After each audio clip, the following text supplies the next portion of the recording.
Hello again, my perfect little angels.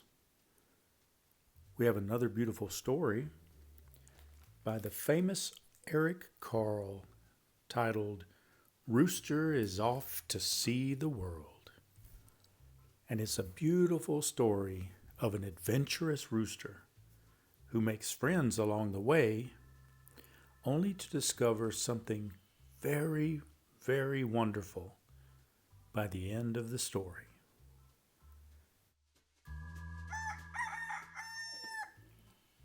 One fine morning, a rooster decided that he wanted to travel. So, right then and there, he set out to see the world. He had not walked very far when he began to feel lonely. Just then, he met two cats. The rooster said to them, "Bark, bark, bark. Come along with me to see the world. Bark, bark, bark, bark." The cats liked the idea of a trip very much. "Meow, we would love to," they purred, and they set off down the road with the rooster. As they wandered on, the rooster and the cats met three frogs. "Bark, bark, bark, bark. How would you like to come with us to see the world?" asked the rooster, eager for more company. "Ribbit, why not?" answered the frogs. "We're not busy now, Ribbit." So the frogs jumped along behind the rooster and the cats. After a while, the rooster, the cats, and the frogs saw four turtles crawling slowly down the road. "Bark, bark! Hey!" said the rooster.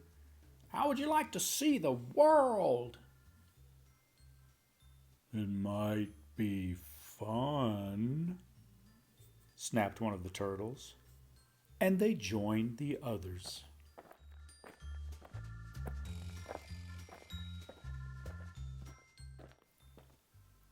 As the rooster, the cats, the frogs, and the turtles walked along, they came to five fish swimming in the brook.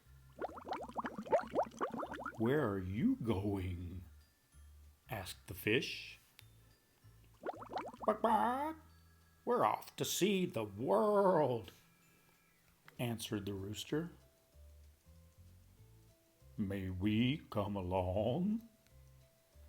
pleaded the fish. "Bark, bark. Delighted to have you," the rooster replied. And so the fish came along to see the world.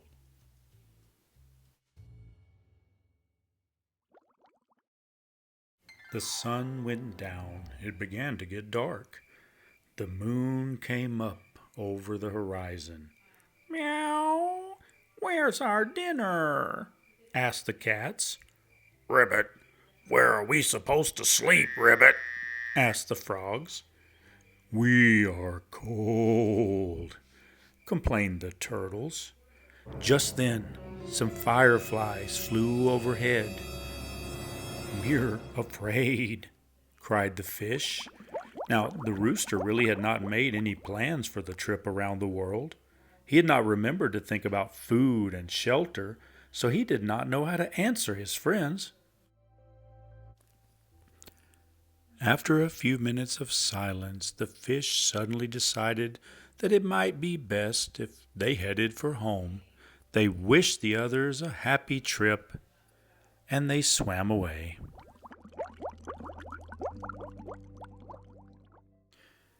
Then the turtles began to think about their warm house.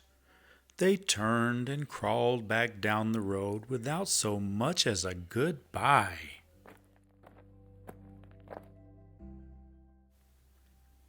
The frogs weren't too happy with the trip anymore either. First one and then the other, and finally the last one jumped away. They were polite enough, though, to wish the rooster a good evening as they disappeared into the night. The cats then remembered an unfinished meal they had left behind. They kindly wished the rooster a happy journey, and they, too, headed for home. Now the rooster was all alone, and he hadn't seen anything of the world. He thought for a minute and then said to the moon, "To tell you the truth, I'm not only hungry and cold, but I'm homesick as well." Bah-bah. The moon did not answer. It too disappeared. The rooster knew what he had to do. He turned around and he went back home again. He enjoyed a good meal of grain and then he sat on his very own perch.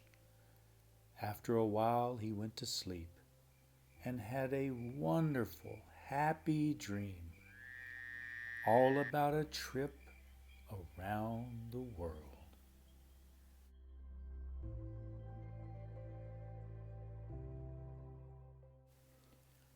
And so, my perfect, precious little ones, we come to the end of another amazing story. And just like that rooster, you are going to see the huge, beautiful, wonderful world someday. And when you do, I hope you find and take wonderful friends with you along the way.